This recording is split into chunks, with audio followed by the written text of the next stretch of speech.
Good morning, students. Sairam. Welcome to your English online session. Children, today we shall start with a new lesson from Unit 4. But before that, as usual, let us learn some new words and how to frame sentences on them. First one, emphatically. Emphatically means in a noticeable manner. For example, she closed the door behind her emphatically. She closed the door behind her emphatically. Next word, reluctantly. Reluctantly means in an unwilling and hesitant way. The tired man reluctantly got up from the seat. The tired man reluctantly got up from the seat. Fatuously. Fatuously means foolishly, or you can say pointless, silly or pointless. So fatuously means foolishly. They chattered fatuously about old movies. They chattered fatuously about old movies. Persistent. Persistent means continuing in a determined manner despite difficulties. She had been persistent in pursuing the job.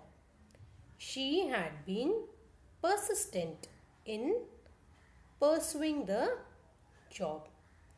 Now, children, before starting the lesson, let us see what's there in the warming up activity. Short stories are of many types. Match the type of story in column A with description in column B. So we have to match the story type with its description. Okay, let us try. Now children, first one, anecdote. Now anecdote is what children? Short, amusing account of an incident. Okay, short, amusing account of an incident. That is number 1. So, anecdote means short, amusing account of an incident. Fable. Fable means moral bearing story with animal characters. Fable means moral bearing story with animal characters. Next one, parable. Now, parable is having religious base and a message or moral. Having religious base and a message or moral. Next is myth. Myth means originated in ancient times and authorship is unknown. So myth is originated in ancient time, authorship unknown. Legend. Now legend is what children? Having historical characters, or you can say base, but may not be true. So that is about legend. Having historical base or characters, but may not be true. The fairy tale. A fairy tale is having supernatural characters and a moral for children. Okay, so that is about fairy tale here, children, having supernatural characters, a moral for children. Tragic tale. A tragic tale is serious and ends in a tragedy. Okay, serious and ends in a tragedy. Fiction. Fiction is untrue but realistic. Okay, untrue but realistic. Farce. Farce is exaggerated comedy. Here children, ninth one, exaggerated comedy. And satire is where vices and follies are ridiculed. Where vices and follies are ridiculed. So these are some short stories and their descriptions. So children, today we'll be starting with a new lesson 4.2, the Storyteller. Okay, part 1. Now this lesson, the Storyteller, is written by Hector Munro and his pen name is Saki. Now, children, let us see what's the central idea of this lesson. The Storyteller is one of the best known short stories written by Saki, the pen name of author H. H. Munro. The story is about three children traveling with their aunt and their encounter with a stranger who tells them an unconventional story. Now, children, unconventional means unusual, okay, something different. So, the Storyteller is one of the best known short stories written by Saki, the pen name of author H. H. Munro, and the story is about three children traveling with their aunt and their encounter with a stranger who tells them an unconventional story. Okay, so now let us start with the story, The Storyteller. Okay, it was a hot afternoon and the railway carriage was correspondingly sultry, and the next stop was at Templecombe, nearly an hour ahead. The occupants of the carriage were a small girl and a smaller girl and a small boy. Their aunt occupied one corner seat, and the further corner seat on the opposite side was occupied by a bachelor who was a stranger to their party. But the small girls and the small boy emphatically occupied the compartment. So, children, it was a very hot afternoon and the railway carriage was correspondingly sultry. Sultry means hot and humid. And next stop was at Templecombe. Templecombe is a small village, okay, it's in England, and it was nearly an hour ahead. The occupants of the carriage were a small girl and a smaller girl and a small boy. Their aunt occupied one corner seat, and the further corner seat on the opposite side was occupied by a bachelor. So there were total 5 occupants, okay. So this bachelor, he was a stranger to their party. But the small girls and the small boy emphatically occupied the compartment. Emphatically means in a noticeable manner. So both the aunt and the children were conversational in a limited, persistent way, reminding one of the attentions of a housefly that refuses to be discouraged. Most of the aunt's remarks seem to begin with don't, and nearly all of the children's remarks began with why. The bachelor said nothing out loud. Don't, Cyril, don't, exclaimed the aunt as the small boy began smacking the cushions of the seat, producing a cloud of dust at each blow. So, children, here both the aunt and children were conversational in a limited, persistent way, reminding one of the attentions of a housefly that refuses to be discouraged. So here the children, they were very, very mischievous. Okay, so they are compared to a housefly that refuses to be discouraged. And most of the aunt's remarks were don't, means the children were very mischievous. Okay, and all the children, their remarks began with why. So bachelor said nothing out loud. So the bachelor was just silent. Okay, don't, Cyril, don't, exclaimed the aunt as the small boy began smacking the cushions of the seat, producing a cloud of dust at each blow. Now, children, here smacking means when you hit someone or something with the palm of your hand. So, because of that, what he was doing, Cyril, he was smacking the cushions of the seat, which produced a cloud of dust at his each blow. So, his aunt was again and again asking him to not to do all such things. So always her remarks were don't, and the children, their remarks were why. Okay, so the boy began smacking the cushions of the seat, producing a cloud of dust at each blow. Come and look out of the window, she added. The child moved reluctantly to the window. Why are those sheep being driven out of that field? He asked. I expect they are being driven to another field where there is more grass, said the aunt weakly. But there is lots of grass in that field, protested the boy. There's nothing else but grass there. Aunt, there's lots of grass in that field. So, children, here the aunt asks a child to come and look out of the window. The child moved reluctantly. He was very hesitant, unwilling. He was not ready to. And then he asked, why are those sheep being driven out of that field?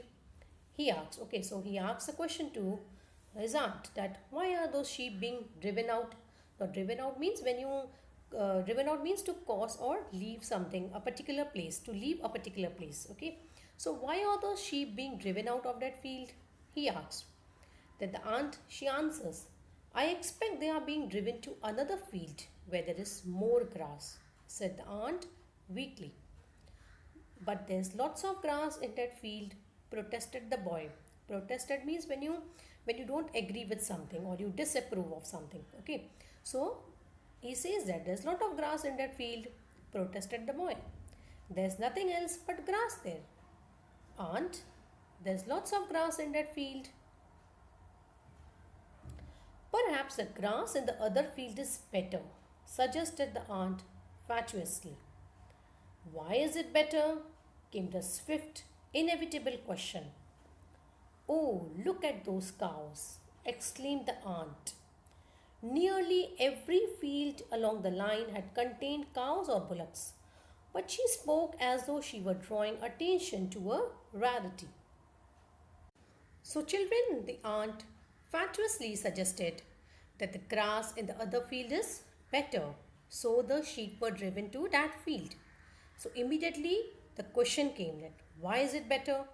Came the swift, inevitable question. Inevitable means unavoidable.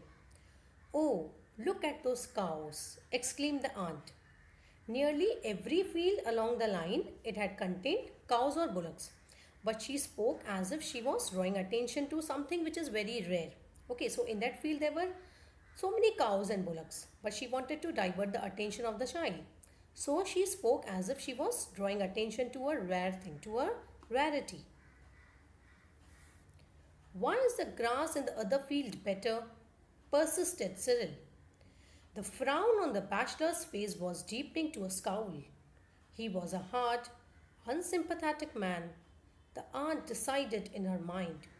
She was utterly unable to come to any satisfactory decision about the grass in the other field. So Cyril was continuously asking questions, okay, to his aunt that why is the grass in the other field better? And aunt, she did not have any answer for that. So the bachelor's face, he was getting angry, okay.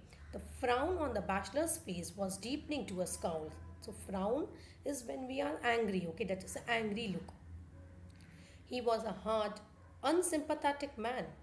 The aunt decided in her mind. Unsympathetic means unkind, okay, or we can say uncaring. She was utterly unable to come to any satisfactory decision about the grass in the other field.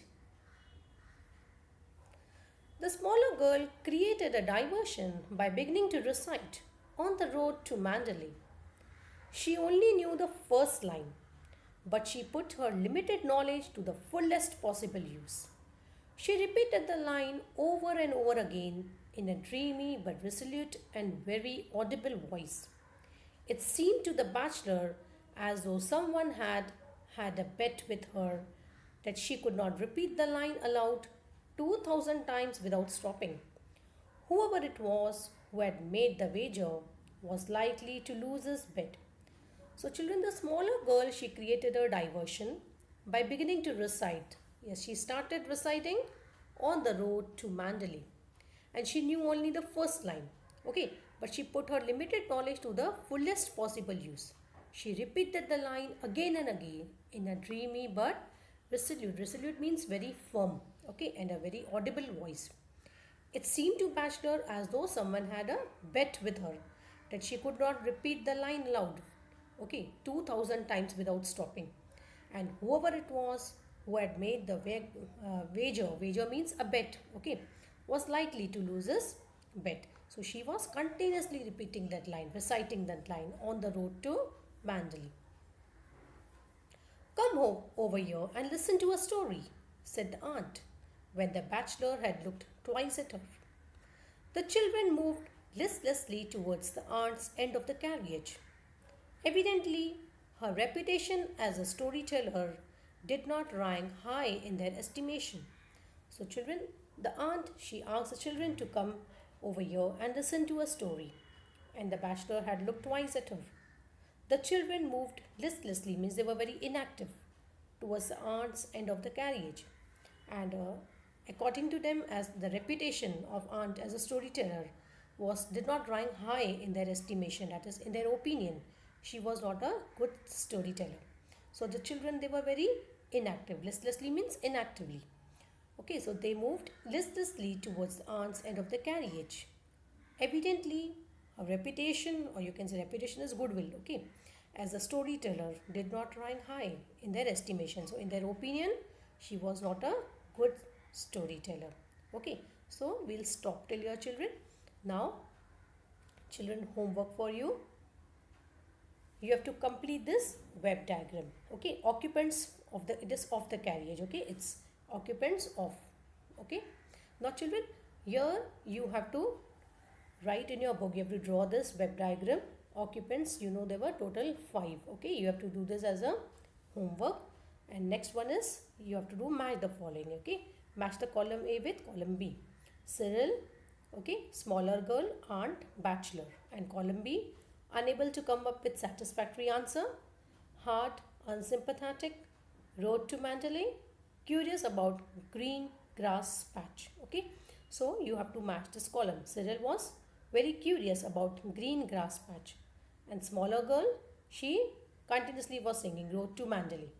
Aunt, she was unable to come with satisfactory answer, and bachelor, hard, unsympathetic. That is according to aunt. Okay, so these two activities you have to do in your books. Okay, so I hope you have understood till your children.